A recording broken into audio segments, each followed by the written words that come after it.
Hello, Adam. Hello, Stephen. It's so good to see you. We haven't actually seen each other in person for over 2 years, so very excited about that. And here we are in your beautiful studio. You should just see the view out this window of Lake Michigan at Roosevelt University. Yes.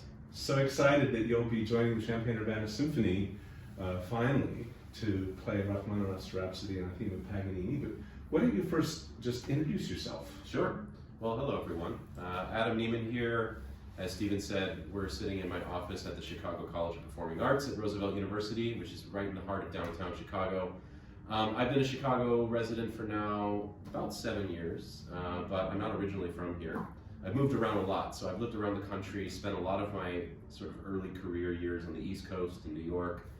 I do a lot of different things. I wear a lot of hats. So as you'll see, I'm a soloist in concertos like the Rachmaninoff Rhapsody. I'm also an avid chamber musician. I run a chamber music festival in Vermont during the summer, and I have a great passion for chamber music.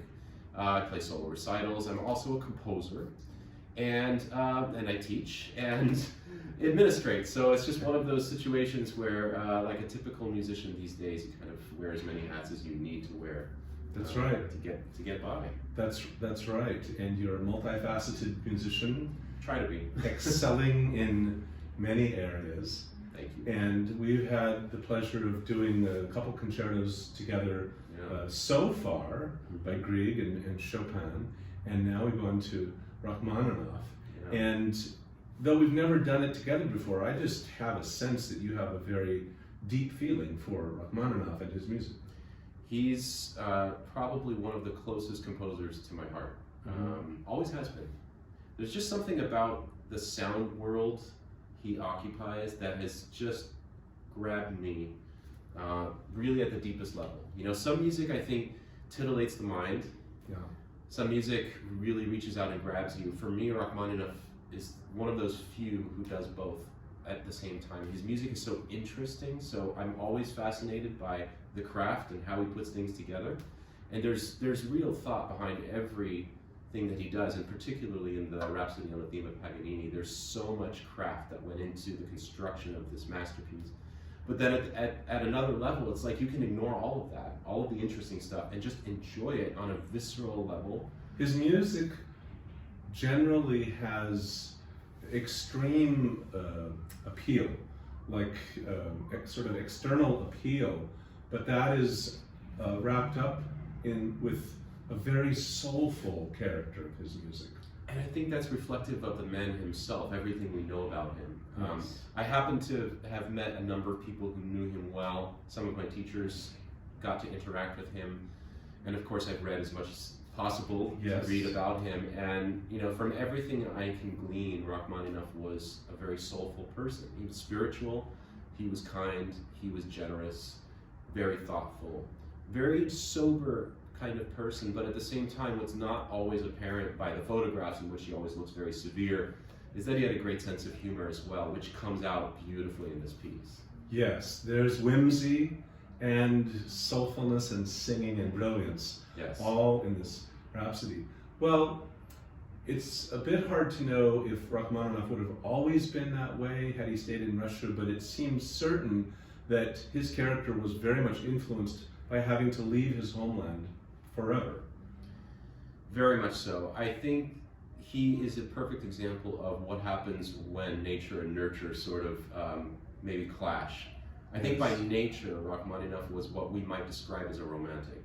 Yes. And a lot of his earlier music fits into that category of, you know, really 19th century romanticism at its peak. Yes. And so he viewed, for example, Tchaikovsky as his idol, truly. And a lot of his early music does sound quite a bit like Tchaikovsky. And of course they say that imitation is the sincerest form of flattery. So it's not that he's imitated because he didn't have creativity, but he's imitated out of love. But then you do see this shift as we get into the period around World War I, the Russian Revolution as well, and then World War II. We see the nature of his music really change a lot. And we also see that in the critical sphere, Rachmaninoff became a bit of an anachronism in his own time, which probably led to a certain feeling of insulation and, you know, not feeling like a part of the musical establishment. if we think about how music really shifted in the 20th century, he Yes. wasn't all that much a Well, part of that. he lived almost to the midpoint of the 20th century, by which point there were many changes in music, a great many, Yes. happening stylistically, and he was still the romantic Rachmaninoff. He was not like Copland, who morphed into 12-tone music at some point, and already by that point, whose style had changed, or was about to change soon. Rachmaninoff was pretty true to himself in that regard. And yet it's interesting because I would say that a lot of his later music, so the Rhapsody on the Theme of Paganini, I would definitely include in that category, later music, his fourth concerto, his symphonic dances, and then some of the solo pieces that came toward the end of his Russian period, like his Opus 39, Etude Tableau. It's not actually strictly romantic music anymore. Mm-hmm. There is something definitely of a foot in the 20th century, but it's like he found the elements of the 20th century he could identify with and cast off all the things he didn't identify with. Yes. Well, he wasn't the only Russian composer who was inspired by Tchaikovsky. Shostakovich was as well. He would often turn to Tchaikovsky when he was trying to sort out a compositional challenge. And it's wonderful that this concert will start with the music of Tchaikovsky, the fantasy overture on Romeo and Juliet, one of Tchaikovsky's most passionate pieces, which is saying a lot. Yes. And that'll be a side-by-side with the East Central Illinois Youth Orchestra, so that piece will be performed by about 150 in the orchestra before we perform the Rhapsody on the Theme of Paganini. This theme of Paganini, the dum padagadadim, padagadagadum, padagadadim, padam, so fertile, Yes. and so inspirational, not just to Rachmaninoff, but many composers as well. Have you played some of the other iterations of these variations? In fact, right now I am working on the Brahms variations on the theme of Paganini. And it's so interesting for me to be playing Brahms and Rachmaninoff side by side, and noticing the way that they sort of extract the seeds of creativity from that theme. I think there's just something about Paganini, not only the music itself, but the figure of Paganini that looms large in so many composers' minds. Just, Paganini represents the ultimate virtuoso, of course. He was an unprecedented virtuoso, and people like Liszt and Chopin were awed by Paganini. You could, in many ways, sort of grant Paganini a certain status as as the instigator of a movement of soloism, if you could call it that, that just sort of shaped and completely defined the musical ethos for a century. Absolutely. To come. And at the time, Rachmaninoff was earning his living as a traveling concert artist, and the likes of Vladimir Horowitz and many today, that's a direct tradition from that time. And you're in that too, I think. I appreciate that. But there's something that Rachmaninoff does with this particular piece that I find really fascinating, and that is that he melds together two very identifiable motives which pervade the work. One is, of course, the theme itself. And so the theme is cast in all sorts of contexts, always recognizable, although sometimes he flips it on its side and does things to the theme that make it slightly less recognizable, but still there. But the other thing that he brings in, and this is just something I think he was obsessed with, was Dies Irae, or Dies Irae, the Day of Anger.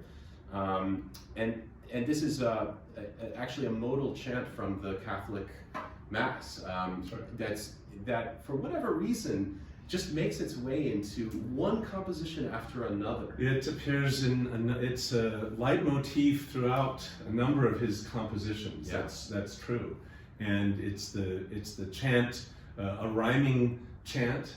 Dies irae, dies irae, dies irae, solvet seclum in favilla, teste David cum sibilla. So it's always rhyming, and he really liked putting that in it gives a bit of darkness, doesn't it? It does, and I think when we have those moments, and I think the audience will be able to recognize those moments, the music really does have a kind of seething anger to it. There's a feeling of real darkness that's looming behind. So even when Rachmaninoff is making his jokes in this piece, they don't seem as kind and gentle-hearted as a light a joke might be, but rather a kind of sardonic, almost demonic viewpoint, something demented in the music. It's not sitting quite right.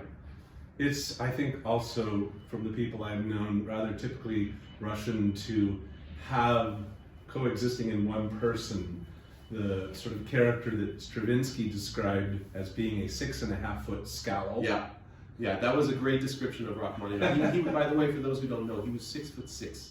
Yes, and exactly 6.5 feet. And he had humongous hands. I mean, my hands are like a normal person's hands. I would look like a child putting hands in a giant's hand. Right. He had enormous hands, so you know, that was definitely a thing. There's a great anecdote that I think demonstrates Rachmaninoff's just sort of typical irony.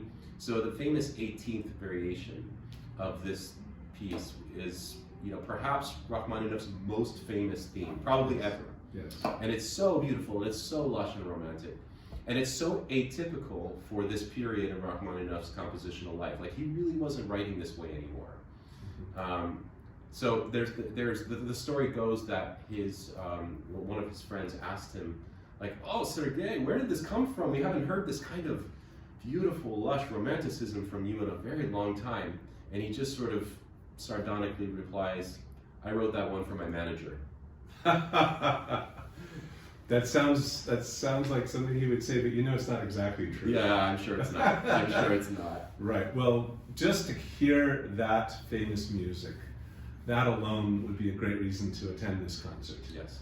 And if it's the first time you've come out to hear a concert in these recent challenging months, this will be an exciting way to re-enter the concert world, because after these two magnificent pieces, we finish with The Pines of Rome by Odorino Respighi. Have you heard that live before? I have. It's overwhelming. It's overwhelming. Yeah. Yeah, and we will literally surround our audience with brass.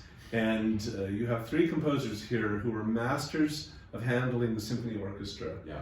And Respighi is one of the greatest orchestrators probably who ever lived, and we hear that in this wonderful through-composed journey depicting 4 Pines of Rome and sort of 4 vignettes relating to the Pines of Rome. So it's going to be a lot of fun. You know, there's an interesting link between Respighi and Rachmaninoff.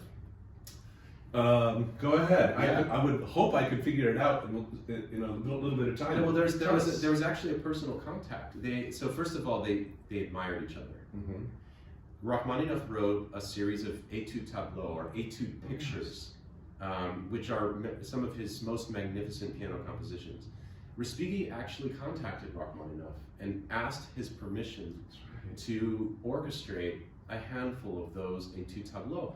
And Rachmaninoff, who was normally very reserved about these kinds of things, actually respected Respighi so much that he gave him that permission. And not only that, he revealed the source of his inspiration for some of these étude pictures, which he never revealed publicly. He was averse to sort of tainting the audience's experience of the music by giving them an actual picture to look at, because he didn't want the audience to be confined to that one point of view. He just wanted people to experience the music.